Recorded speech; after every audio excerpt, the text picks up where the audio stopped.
Welcome back. Live good. I live good. We live good.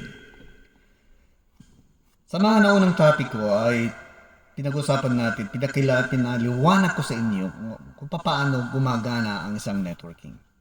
At ito ay hindi masama. Nalaman nyo rin. And then, hindi tayo makakawala sa networking sa buong buhay natin. Kahit anong gawin natin. We needed network. And then pangalawa ngayon, ipaniliwanag ko sa inyo kung bakit ako napasok dito sa Live Good.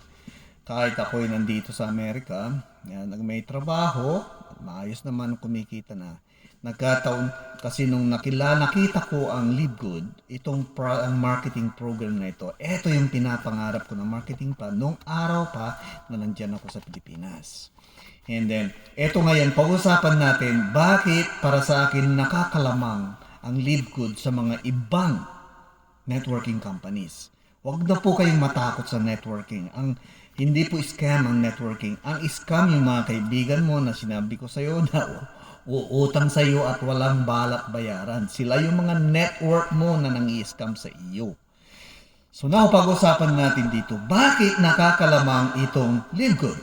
Number one, ang mga products natin ay katulad din ng mga ibang companies yan na may mga products. Lahat yan nagbebenta. We have the food supplements, beauty products. And then, eto ang masakit sa ibang kumpanya na mga nauna na pasukan namin. Para ka kumita, kailangan magkakaroon ka ng tinatawag na personal sales. Obligado ka na magbebenta, supersahan. And then ngayon, tutubo ka doon sa sales ngayon. Yung mga re-recruitin mo ngayon mga sellers, kinakailangan magkakaroon din sila ng personal sales para kikita sila. So ngayon, lahat ng mga yon, yung mga income nila, may porsyento yon para kikitaan mo. Ibig sabihin, yun ang tinatawag na rebates. Pero ito ang madugo sa mga na pasukan namin nung araw. Ang example lang nito, ginawa nilang by point system. Example, 100 pesos equals 1 point. So, pag mayroon kang 1,000 pesos, meron kang 10 points. So, isipin mo na, for 100,000 pesos na sales, meron kang 1,000 points.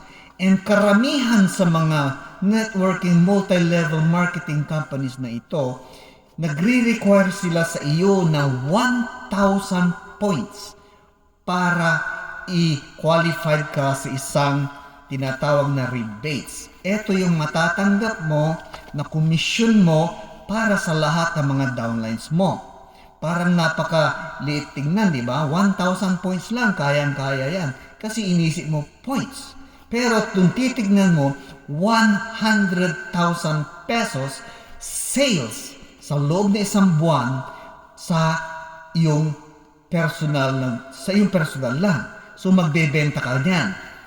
Gaano kalaki yung 100,000 products na yan? So ang nangyayari, karamihan hindi nila maaabot yan. Ngayon sa mga nauna at mga kumita na, may mga pondo na yan, ang gagawin nila ay bibili sila ng produkto sa kumpanya ng kanilang personal products para lang matanggap nila ang kanilang komisyon. Kaya ang nangyari, dahil hindi naman nila maibebenta yun, ibili sila ng bili hanggang yung buong bahay nila natabunan na ng products. Ang mangyayari ngayon dito, ang gagawin nila, ibebenta nila ngayon ng mga produkto na murang halaga sa mga hindi nila ka-level o kasama sa network. So, eto na ngayon. Paano yung mga downlines mo na magsisimula pa lang? Hindi siya makabenta kasi yung merkado nabaha na ng produkto na ibinibenta ng mga uplines sa murang halaga. Kung ako naman customer lang, hindi naman ako magninegosyo network na ganyan, ba't ako bibili ng produkto sa iyo na mahal samantalang ibinibenta nito kalahati ang presyo? So ang nangyayari ngayon, bumababa ang flow ng recruitment, bumababa ang flow ng sales hanggang eventually lahat ng mga downlines mo ay nawawala na. Pag yan ay nawala na, hindi ka na rin kikita sa kanila, ano pa nga ba ang silbi? Bakit magpe-personal sales ka? Diba? Kaya diyan bumabagsak ang karamihan at halos lahat ng mga grupo. Ang kumpanya hindi bumabagsak eh. Yung mga grupo lang ang nawawala.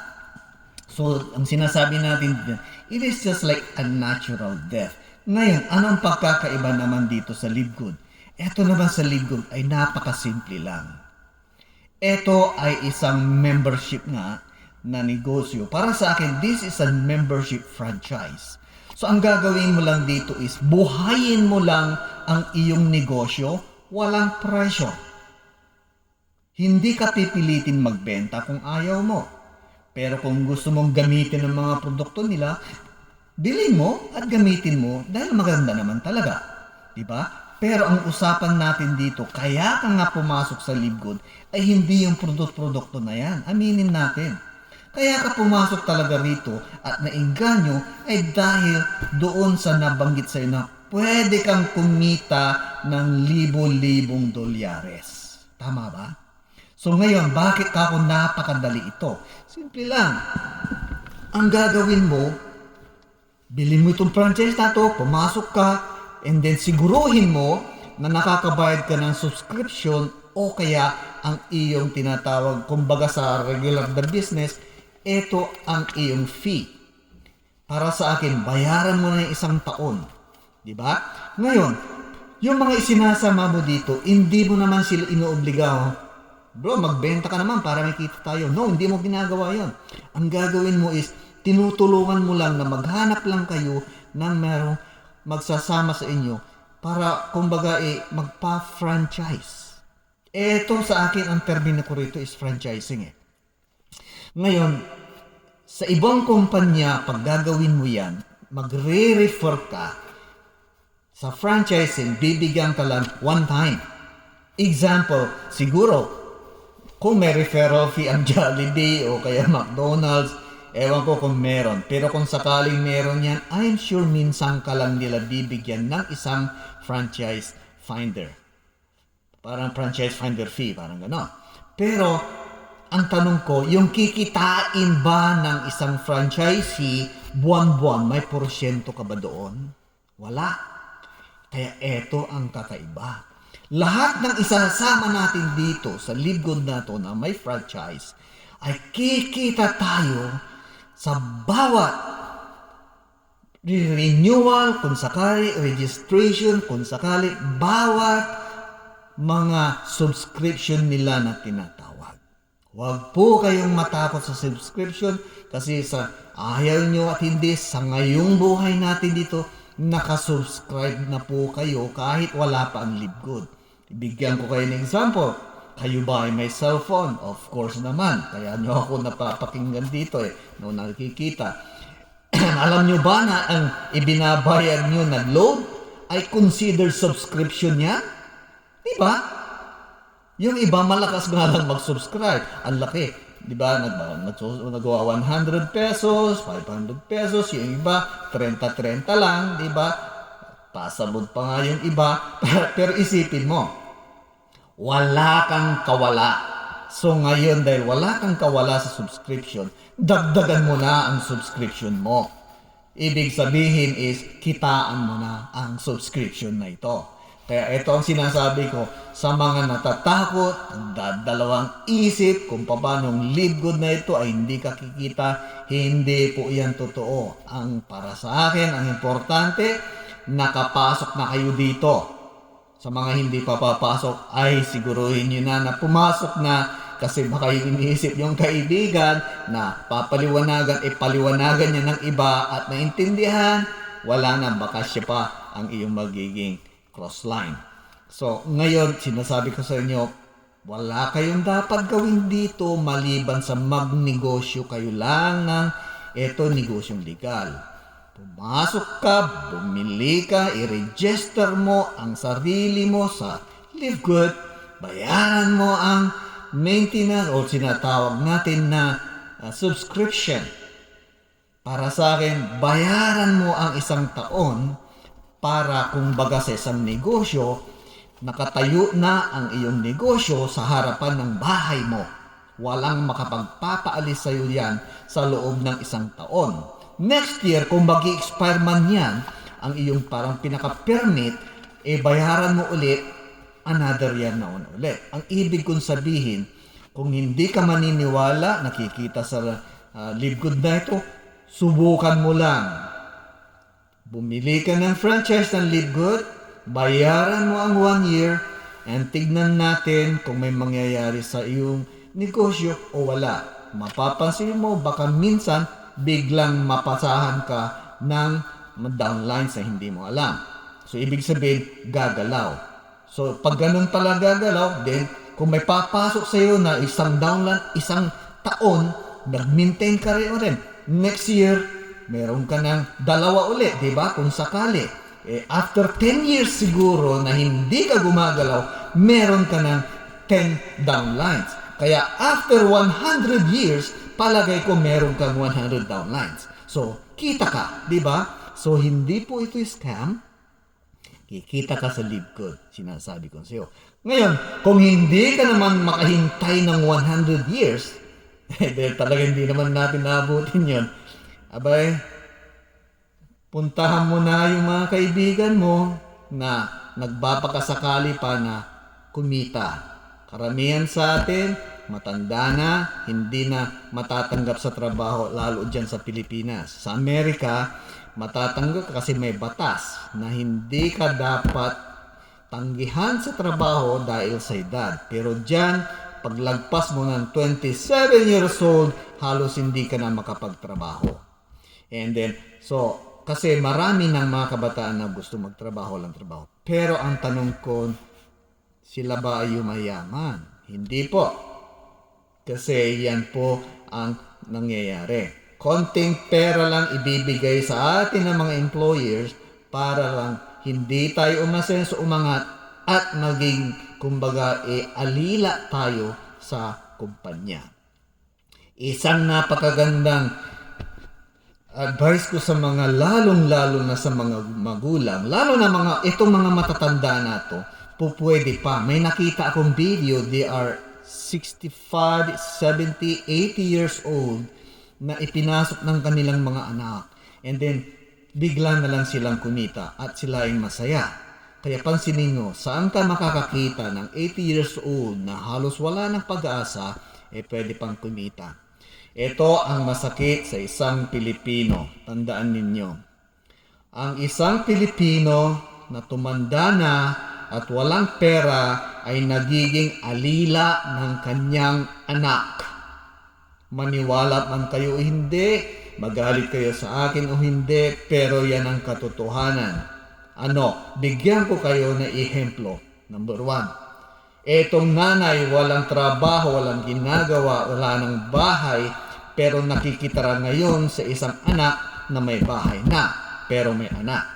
Ang sasabihin niyan, Nay, bantayan mo naman tong anak ko, magtatrabaho ako. Hindi ba tama?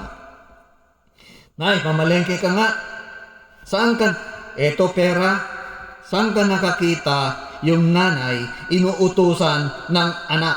Ikaw na nanay, wala kang magawa dahil hindi ka pwedeng umalma, dahil siya ngayon ang nagpapakain sa iyo.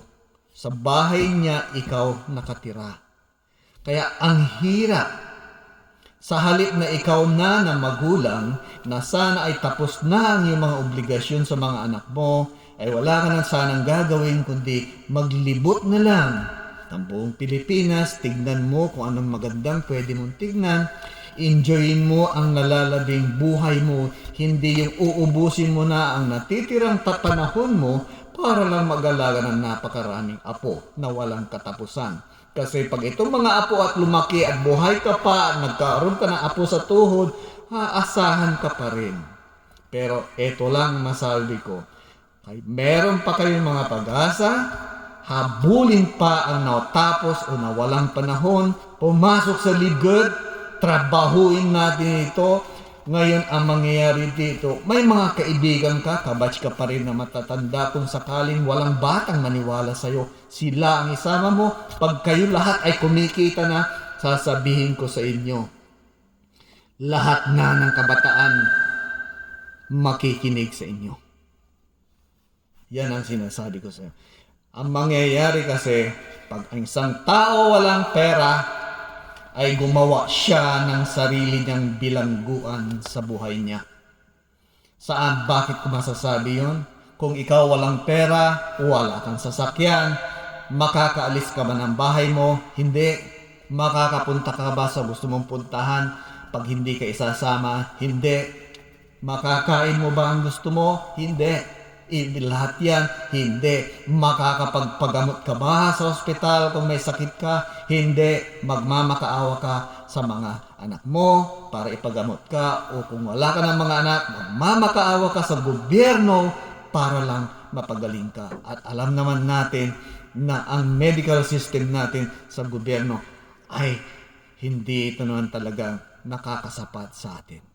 Kaya para sa akin, mga kaibigan ko, especially kung hindi nyo kikilala, maaaring mga downline ko kayo o crossline, ang masasabi ko lang ay ituloy natin ang Live Good na ito. Huwag nating tigilan hanggang sa maabot natin, hanggang sa magkaroon tayo ng singsing na diamond. Ito ang sinasabi ko. The moment na maabot ninyo ang diamond, doon na ngayon ang tinatawag natin na milyon-milyon na ang kikitain mo buwan-buwan na walang tigil. Hanggat buhay ang Live Good, kikita ka ng walang katapusan. Habang lumalaki ang subscription ng Live Good, mas lumalaki ang paghahatian ng lahat ng naging diamond sa buong mundo. And then ito na ang magbibigay sa iyo ng total financial freedom. Salamat po ulit. Ang masasabi ko lang, kung nababasa niyo ito sa mga chat, press po niyo pumasok na po kayo sa YouTube, doon kayo, and hinihiling ko po na i-like na rin and then mag-subscribe. Bakit ito po ang masakit, ay masarap pala. Pag kayo po ay nag-subscribe sa akin, wala pong bayad yun. Libre po ang subscription dito sa channel.